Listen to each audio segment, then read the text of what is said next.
Hello friends, నమస్తే. Private job చేస్తున్నారా? ఈ స్కీమ్ కింద నెలకు 7,500 రూపాయలు వస్తాయి.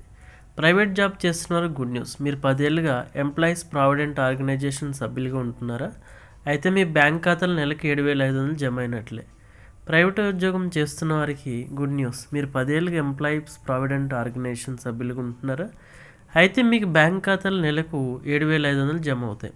ఆర్గనైజ్డ్ సంస్థల్లో పనిచేసే ఉద్యోగులకు వారి కుటుంబాల భవిష్యత్తుకు భరోసా ఇచ్చేందుకు ఈపీఎఫ్ఓ ఏర్పాటు చేసింది ప్రభుత్వం.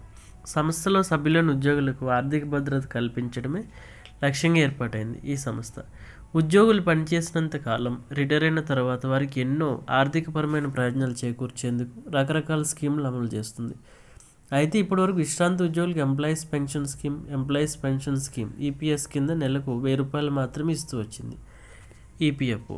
ఈ మధ్య మొత్తాన్ని 7,500 పెంచుతున్నట్లు కేంద్ర ఆర్థిక శాఖ మంత్రి నిర్మలా సీతారామన్ స్వయంగా ప్రకటించింది. ఈ పథకానికి ఎవరెవరు అర్హులు, గతంతో పోలిస్తే ఇప్పుడు ఎలాంటి బెనిఫిట్స్ ఉండబోతున్నాయి ఇప్పుడు తెలుసుకుందాం.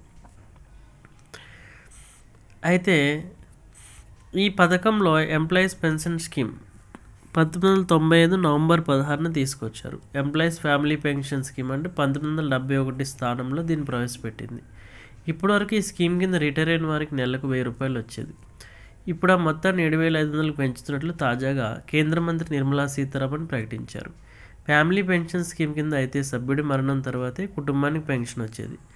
ఈపీఎస్ కింద అలా కాదు, సభ్యులతో పాటు వారి కుటుంబాలకు స్థిరమైన ఆదాయం అందించడం ద్వారా ఆర్థిక ఆసరా కల్పిస్తుంది. మరి ఏ ఉద్యోగులు అర్హులు? ఏదైనా ఆర్గనైజ్డ్ సంస్థలో 10 ఏళ్ళుగా పైగా సర్వీస్ చేస్తూ ఈపీఎఫ్లో సభ్యులుగా ఉన్న ఉద్యోగులు ఎంప్లాయీస్ పెన్షన్ స్కీమ్ ఈపీఎస్కి అర్హులు. ఉద్యోగం చేసే సమయంలో జీతం నుంచి ఈపీఎస్కి క్రమం తప్పకుండా సంబంధిత మొత్తాన్ని కంట్రిబ్యూట్ చేసి ఉండాలి. 58 లేదా అంతకంటే ఎక్కువ సంవత్సరాల వయసున్న వారికి ఈ పథకం వర్తిస్తుంది.